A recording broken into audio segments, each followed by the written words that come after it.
our church and its identity. This is supposed to be, by the way, my consecration Sunday sermon, and I'm supposed to tell you all, so I will, that giving ourselves to God includes giving our money. We give not because the church needs money, though God knows, but because it really is part of our spiritual growth to give. Where our treasure is, there is our heart also.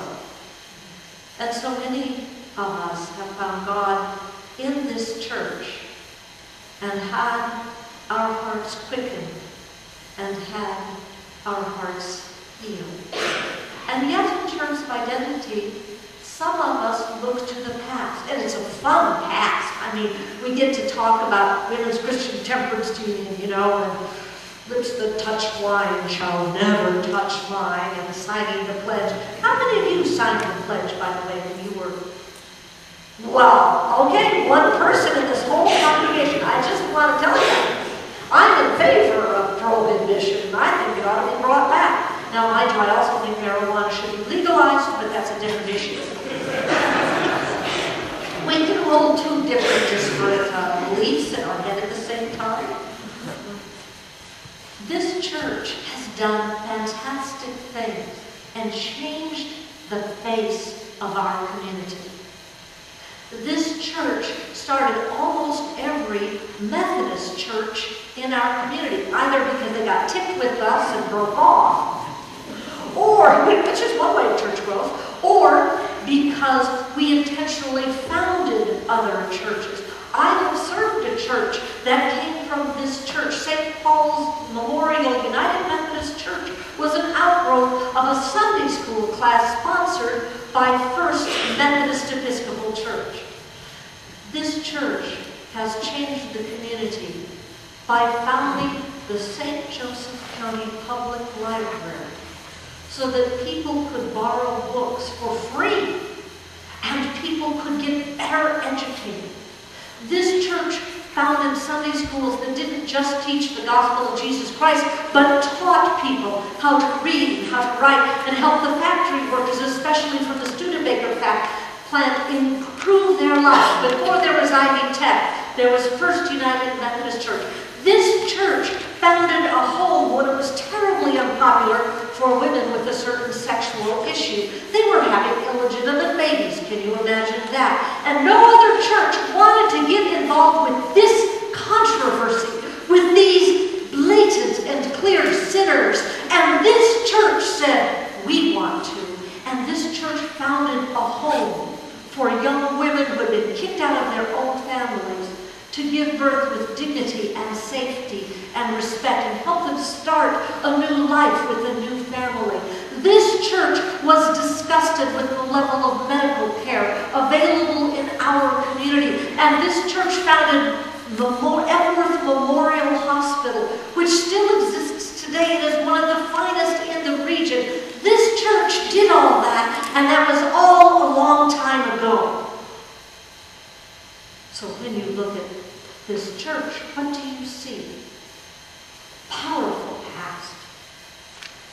Dry bones today.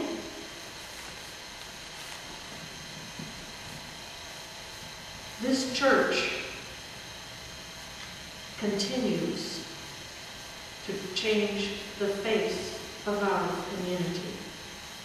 Because this church, and you've heard me talk about some of this so many times you're sick of it, but I'll talk about it again so you can be sicker, I guess. 3 times this last week, I had current and former members of the upper room come to me and say, do your church people really understand how wonderful this program is and how it's changed our lives? I would not be here today. I would not be alive if it were not for this church and the upper room program, a residential program that today has 18 people in it. We're hoping to expand slightly. Men and women who are struggling with overcoming addictions to drugs and alcohol. Did you know that this church served only 88 people on Tuesday who came for food? Did you know I can't go outside around a noon hour, Monday, Wednesday, or Friday, without people rushing up to me? And this happened a week ago Friday, clustering around me and saying, "Tell your church people thank you. Do they know that because of your church, my child can eat tomorrow because I get to take home this bag with soup in it and a loaf of bread?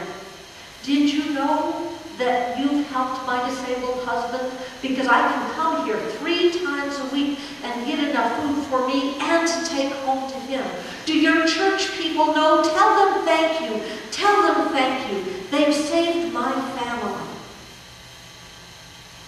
This church does ordinary things. We've got the most powerful Boy Scout troop in the area. They've produced more Eagle Scouts. We've got Cub Scouts. We've got Girl Scouts. We've got Brownies. We've got the memorial retirees who stay here once a month, and they say thank you to our church by trying to help with the food pantry and other missions. They are so excited about how this church is changing lives, and they say they feel so privileged to be a part of this church, even though they go to other places to worship.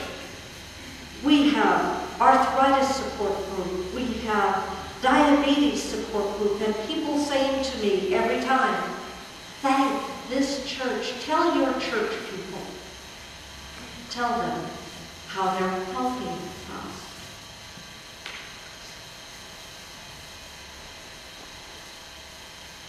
Been reading a book